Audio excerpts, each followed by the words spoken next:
आगे भैया नए को लाओ, नए को किसी को, इन्हें पुराने खेकड़ों को भगेल दो। जब 40 साल हो गए, इन्हें 33 साल हो गए, इन्हें परेशानियां ना दिख रही जनता की। 30 साल में उन्होंने 3 विकास भी नहीं किए, अगर वो विकास करते हैं तो। और संभल में सब 30 साल से है ये। अगर 30 साल से अगर ये काम अच्छे करते होते तो इन्हें वोट करते वो अच्छे नहीं लगते। हिंदू मुस्लिमों को भाई भाई बनाओ, उनके विकास दो, पढ़ा लिखा उन्हें, तरक्की करा, जो देश विदेश भागे फिरे।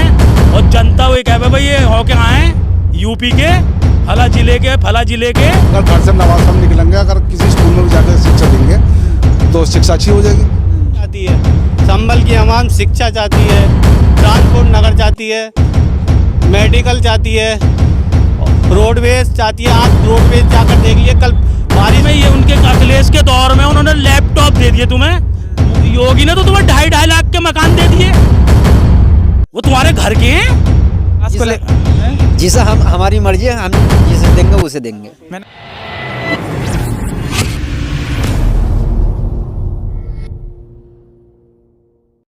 इस कार्यक्रम में वक्ताओं द्वारा जनता द्वारा व्यक्त किए गए विचार उनके निजी विचार हैं। मेरा जिला इसकी पुष्टि नहीं करता है। हमारा मकसद किसी जाति, धर्म, व्यक्ति या वर्ग के लोगों की भावनाओं को ठेस पहुंचाना नहीं है।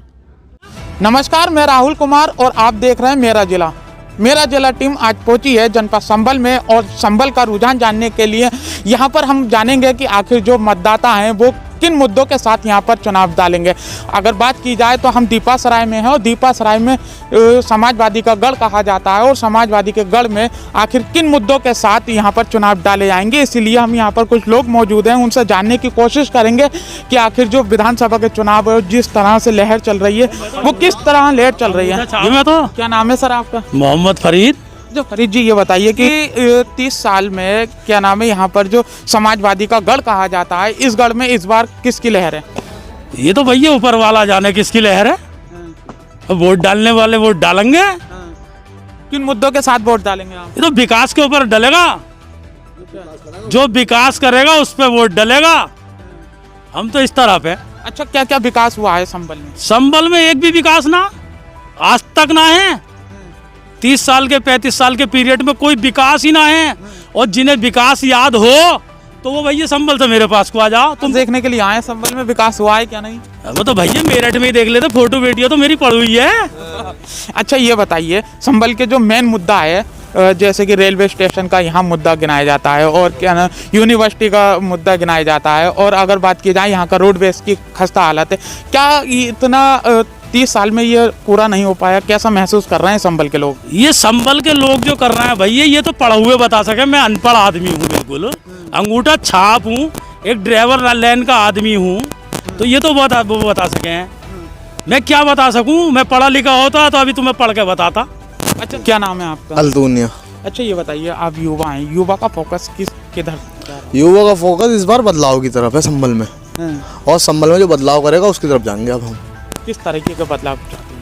ये जो विकास करे, विकास ही चाहते हैं, क्योंकि संभल में आज तक कोई काम नहीं हुआ है, और जो संभल में काम कराएगा आपका हम उसकी तरफ ही जाएंगे। अच्छा, ये बताइए कि किस तरीके का विकास की बात है? जैसे कि अभी हमने कुछ लोगों से भी बात की, उन्होंने कहा कि 30 साल से यहाँ पर संभल में कोई विकास नहीं हुआ है, समझिए, और समाजवादी का गढ़ कहा जाता है, और जो यहाँ के विधायक हैं और सपा प्रत्याशी भी हैं वो लगातार कहते हैं कि मैंने यहाँ संभल में विकास किया है, इसलिए मुझे जनता यहाँ से 7वीं बार भी विजयी बनाएगी। 30 साल में उन्होंने 3 विकास भी नहीं किए हैं, अगर वो विकास करते हैं तो। और संभल में सबसे बड़ा मुद्दा तो बस डिपो है, और बस डिपो के बाद कोई कॉलेज नहीं है, ना कि डिग्री कॉलेज भी नहीं है इस शहर में। ट्रांसपोर्ट नगर नहीं है, यहाँ पे ट्रांसपोर्ट का बिजनेस, सब देखो गाड़ियाँ ही खड़ी हैं ये, और यहाँ कोई ट्रांसपोर्ट नगर ही ना है, और ये सब गाड़ियाँ ऐसे ही पड़ रही हैं। और ट्रांसपोर्ट नगर होता तो सब गाड़ियाँ वहीं मिलती हैं। एक बार कैमरा घुमा दो इधर को गाड़ियों की तरफ, मैं आपको दिखाऊं कि देखिए कि स्थिति आप देखिए, जहाँ ट्रांसपोर्ट की जगह होनी चाहिए यहाँ लोगों ने अपने निवास पर यहाँ पर खड़े कर रखी, और एक कोने में आपको दिखाऊं कि वहाँ देखिए किस तरह से यहाँ पर गाड़ियाँ खड़ी हुई हैं। लेकिन ये परेशानी है संभल की, और चुनाव के दौर पर ऐसी शिकायतें लगातार लोग अपने जनप्रतिनिधियों से करते हैं। उसी को जानने के लिए और भी लोगों से हम बात करेंगे, और चाहेंगे कि, क्या नाम है सर? मोहम्मद कमाल। अच्छा कमाल जी, ये बताइए कि दीपासराय एक बहुत बड़ा क्षेत्र कहा जाता है, सबकी निगाहें यहाँ पर है दीपासराय के अंदर, सभी प्रत्याशियों की, तो क्या सोच कर के दीपासराय वोट करेगा? ये जो भी पार्टी है देखो 30 साल से है ये, अगर 30 साल से अगर ये काम अच्छे करते होते तो इन्हें वोट करते वो अच्छा भी लगता। अब किस बलबूते पे इन्हें वोट करें? जब काम ही ना है तो क्या वोट करें बताओ। ये है मसला बस, और कुछ नहीं। चाचा ये बताइए कि हमने अभी लोगों से बात की, वो विकास की बात कहते हैं, 30 साल से कोई विकास नहीं हुआ। ट्रांसपोर्ट की आपकी शिकायत है, ऐसी बहुत से लोगों की शिकायत है। तो आखिर ये जो 7वीं बार जीत का अपना परचम लहराने की बात कर रहे हैं, तो किस तरह से देखेंगे? अरे भैया ये दीपा सरा लड़ा देते हैं और क्या मियाँ सरा लड़ा देते हैं और हिंदू मुस्लिम लड़ा देते हैं कि हिंदू एक तरफ हो जाए, मुसलमान ज़्यादा आएंगे तो मुसलमान एक तरफ हो जाए। तो विकास तो ये इनका ये है बस, और कोई विकास नहीं है इन पे, कैसा भी विकास नहीं है। संभल की जनता कोई भी आन के ये बता दे, मुख्यमंत्री या प्रधानमंत्री या कोई से भी, चाहे वो बीजेपी का हो, कांग्रेस का हो, हाथी का हो, समाजवादी का हो, वो सब हैं आन के ये बता दे कि हमने ये विकास कराया।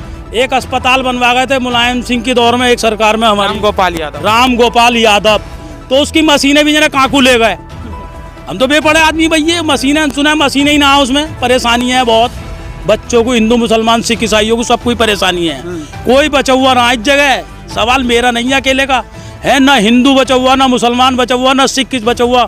और ऐसे तो बहुत हैंगे संभल में, उन पढ़े लिखों से ही सवाल कर लो भैया, मुझसे क्यों करने आ रहा हो? हम इसलिए जानने की कोशिश कर रहे हैं। निदा अहमद जो हैं वो यहाँ की दीपा सराय की भी है, और हम चाहते हैं कि क्या निदा अहमद की तरफ रुख करेंगे या इकबाल महमूद की तरफ रुख करेगी यहाँ के? ये तो जनता बताएगी भैया, नए को लाओ, नए को किसी को, इन्हें पुराने खेकड़ों को फगेल दो।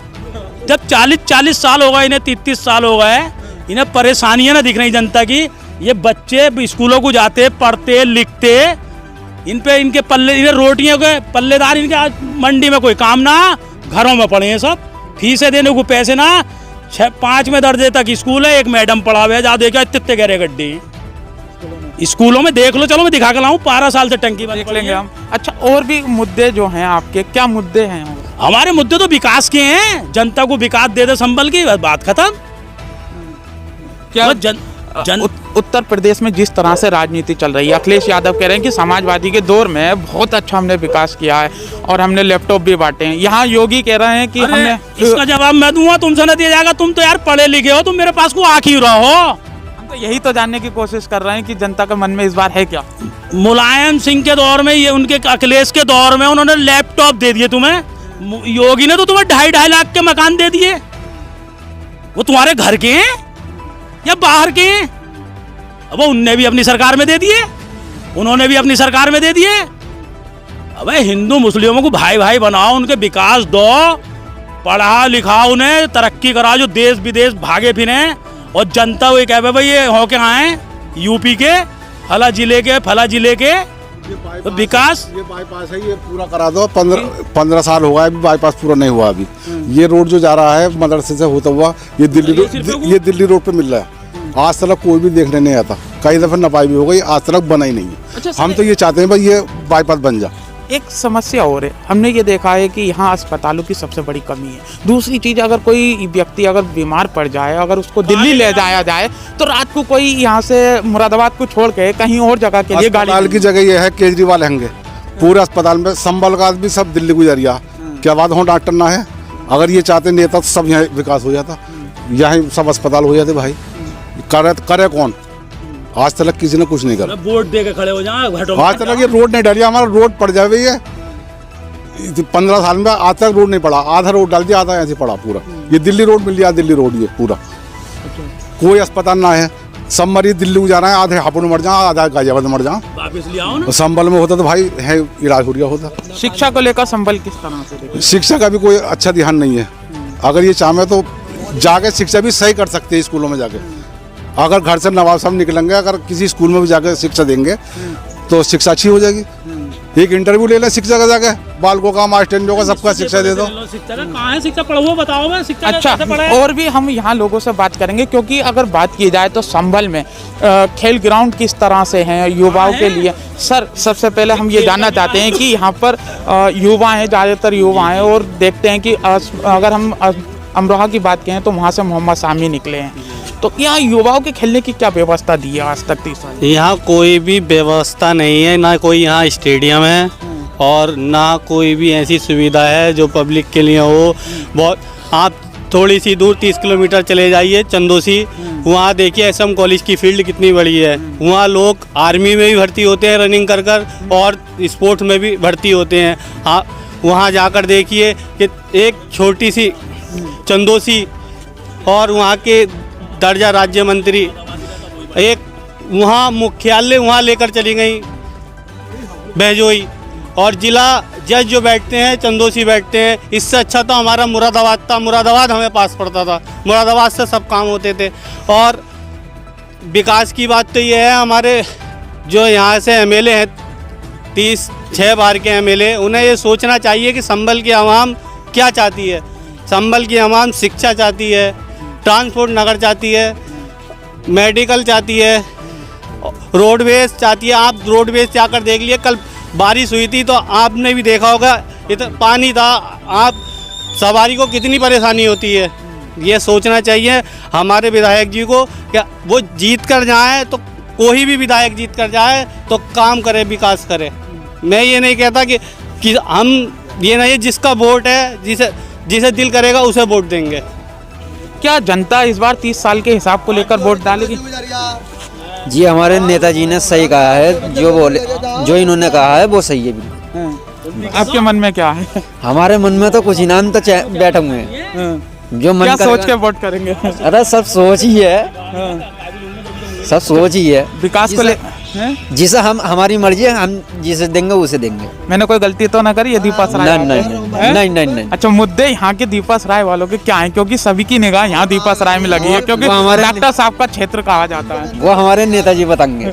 और भी बात करेंगे लोगों से और जानने की कोशिश करेंगे कि संभल के अंदर किस तरह से। लेकिन एक क्वेश्चन और हम यहाँ से बात करते हैं सर, एक चीज़ और जानकारी लेना चाहते हैं कि ये जो दीपा सराय क्षेत्र है वो डॉक्टर शफीकुर रहमान जो हैं सपा सांसद हैं, उनके पोते का कुंदरकी में विधानसभा का चुनाव लड़ रहे हैं। सब प्रत्याशी की निगाह जो दीपा सराय में है वो क्यों है? ऐसा क्या है दीपा सराय में? दीपा सराय में ये है कि डॉक्टर साहब और नवाब साहब दोनों अखिलेश के पास गए थे। एक पोते को ले गया था, एक बेटे को ले गया था, क्योंकि राजनीति इनके घर में चाहिए दोनों के। माशाल्लाह बढ़िया है, पढ़े लिखे हैं, होनी भी चाहिए। तो उन्होंने हो जाके अखिलेश भाई ने, उन्होंने कुछ ना दिखा, उन्होंने डॉक्टर साहब तुम तो कुंदरकी से लड़ लो। तो उनका ऐलान था कि भाई मैं तो संभल लड़ूंगा, संभल लड़ूंगा। ये मैं न कह रही हूँ, ये तुम कह रहा हो मीडिया पे। मैंने सुना, मैं बेपड़ा आदमी हूँ कि फोटो वोटो जो डाला है बालक पढ़े लिखे, तो मैं बाल को तो खुलवा के देख लूँ। तो उसमें कह रहा है मुझे टिकट संभल चाहिए, संभल। तो वो कह रहा है तुम्हें मैं कैबिनेट मंत्री बना दूंगा। और नवाब साहब कह रहे हैं कि मैं संभल ही सही हूँ, अमेले ही बहुत हूँ मैं, क्योंकि दिख रही है लहर है, लहर है, लहर है, लहर है। ये लहर तो जनता बताएगी भैया संभल की कहाँ है लहर। तो देखा कि यहाँ लोगों का खास तौर पे इससे जिला हमारा मुरादाबाद ही रहता तो वो ही बढ़िया रहता। देखो किस तरीके से यहाँ बुजुर्गों का और युवाओं का फोकस, जिस तरीके से रुझान है। उनका कहना है कि अब के जो संभल की जो आवाम है वो विकास को लेकर बात की जाएगी। और जहाँ नेताओं का जो फोकस दीपा सराय में है, तो दीपा सराय जो समाजवादी का गढ़ कहा जाता है और डॉक्टर शफीकुर रहमान वर्ग का निवास यहाँ पर है, तो उसको लेकर जनता भी अब के बदलाव चाहती है। संभल से मेरा जिला के लिए राहुल कुमार।